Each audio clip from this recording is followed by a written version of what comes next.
Hello everyone, it's Small Farmer 610. Welcome back to the channel and welcome back to a long awaited model modification episode.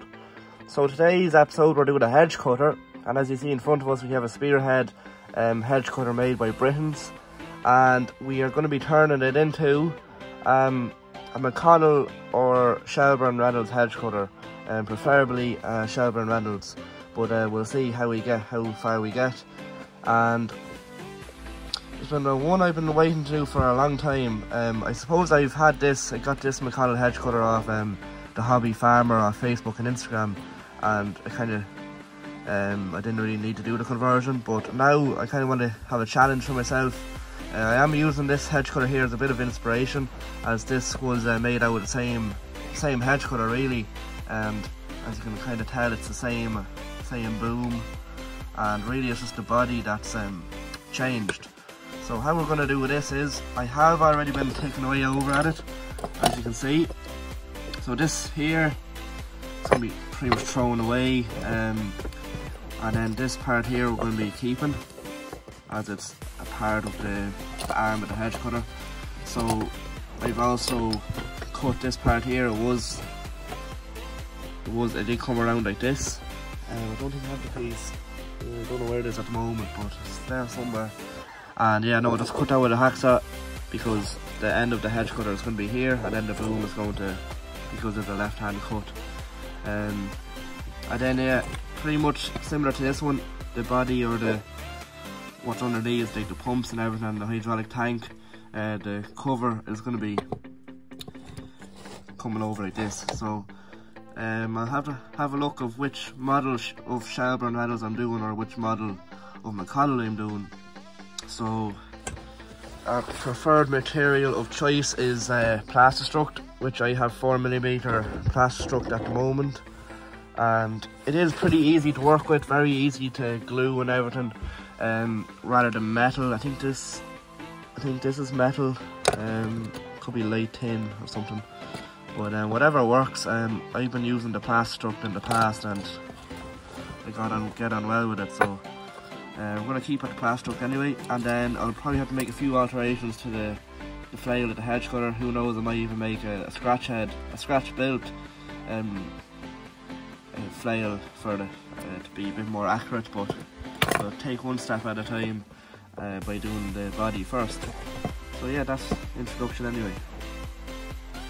So I'm making pretty good progress. I mean, there's a lot of thinking involved, and after I have a lot of the pieces cut out, it should be all plain sailing.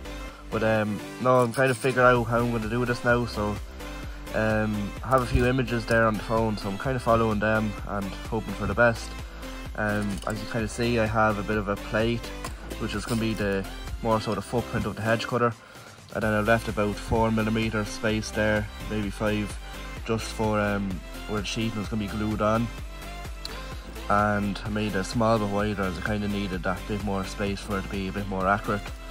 So that's about it, and I'm going to start cutting out the pieces on the plastruct. So pretty much have most of the body done. I mean, all that's left really is to get ready for a bit of paint. I'm just kind of thinking of what more I can do. I suppose I could add some nice details at the front with the hydraulic pipes. It kind of looks a bit bare, to be honest. But no, I was also thinking of having this, when it's like parked up for the winter or like for the summer or whatever, when it's off season, it'd be on stands like that, so the tractor can hook up to it more easily. So I'm gonna attempt to make a few stands that just make the hedge cutter sit about, I don't know, 5–10mm up above the ground. And then other than that, I am considering making a flail, something that looks a bit more like the Shelbourne anyway, especially with the bracket there. I'm not really happy with that.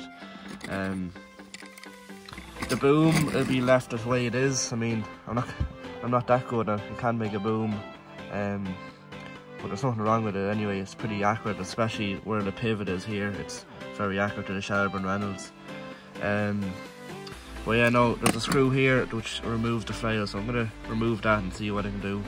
At all possible, I'll have to hopefully try salvage the flail. I can reuse it, but after that you'll be ready for yellow paint and decals, and I have a bit of pipe in there, so I'll give that a go. So after doing a few things with the flail, I have come to the conclusion that the flail is grand. It's not really much of a point. If I was to make a flail again, it'd look pretty similar to it, so I decided I won't bother. But basically I'm after drilling a bit of the bracket out just to make the bracket a bit less clumsy, and I'm after drilling a hole through I suppose the part of the bracket which is still left, and then I cut a hole through where I suppose the pump would be in real life, maybe, or the pump, and this is slides through there now. It's really, I have to do it with 2 hands now, but you know, it slides in real perfectly. As you see, it's even nice and flush at the back as well. So yeah, that's not really going anywhere now. It's real nice and stiff. It's in enough that you can move with your hand, which is exactly what I wanted, so happy with that now. And after that, I think I'm going to add a few hydraulic lines, yeah, a few hydraulic lines at the back, and then after that I'm going to get ready for paint. So that includes, like, again, masking up the hydraulic pipes, and that should be about it really. Everything else should be getting the paint treatment anyway. So here we have it, ready for a primer.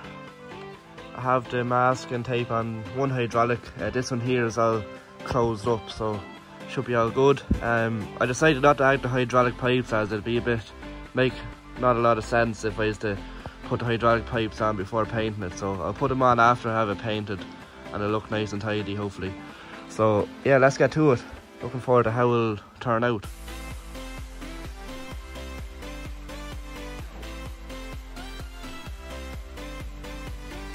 So after a good few coats of yellow paint, some Shelbourne Reynolds decals, and some painted the hydraulic rams and the pipes black, we do have a finished product, and I'm very happy with it now. It's exactly what I had in mind for it to be outcome of it. And it actually fits quite well on the Humorous and Hobbies linkages, especially it fits really nicely on this 7499. Fits really nice up to the cab. And the decals, a lot of you ask where do I get my decals, and simple enough really. I just size them off, get a Google image, and some of the companies may already have the decals, or may already have decals on a bit of on a white background, you know what I mean, ready for printing. But for this case I kind of had to improvise a bit.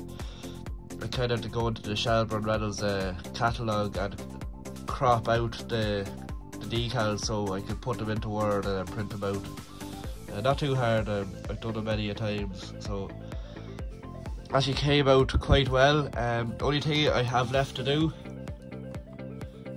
is put maybe a PTO shaft on it, and also put a few pipes that will reach into the valve chest, which will be round there, just to take the bareness off the front of it. And also I need to get a bit of a Shelbourne Reynolds decal for the flail head, as in real life to have a decal there.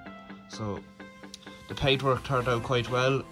I think how you really do it, or the matter of how you get a good paint job on it, is keep doing many layers of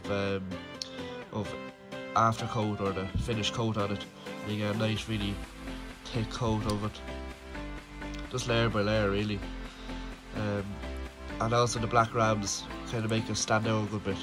So I'm very happy with it, and for the money it cost me, it didn't cost me anything at all really, except for the plastruct and the yellow paint. That's the only bit that cost me, and I have a pretty cheap Hedgcutter. So if you're capable of trying this out, I highly recommend you doing this. It ends up really well, and of course you can do many different brands as well, including Bamford, McConnell, and the other brands. It's pretty much the same process, only that there might be a bit of an alternation with the hydraulic tank or the box at the back. That's just the way the Shelbournes are shaped, so that's how it was done. But other brands does a bit different. And after that, like the the boom and everything is all the same. And I just did a bit of an alternation to the flare head. And that's about it. So hopefully you enjoyed the video, guys. Please like, comment and subscribe. And as the time of recording this video, it's the last conversion of 2022. And I'll have an update for you guys on what's to come in 2023 in terms of conversions, videos and the future of the model farm. Hope to see you again in the next video. Bye for now.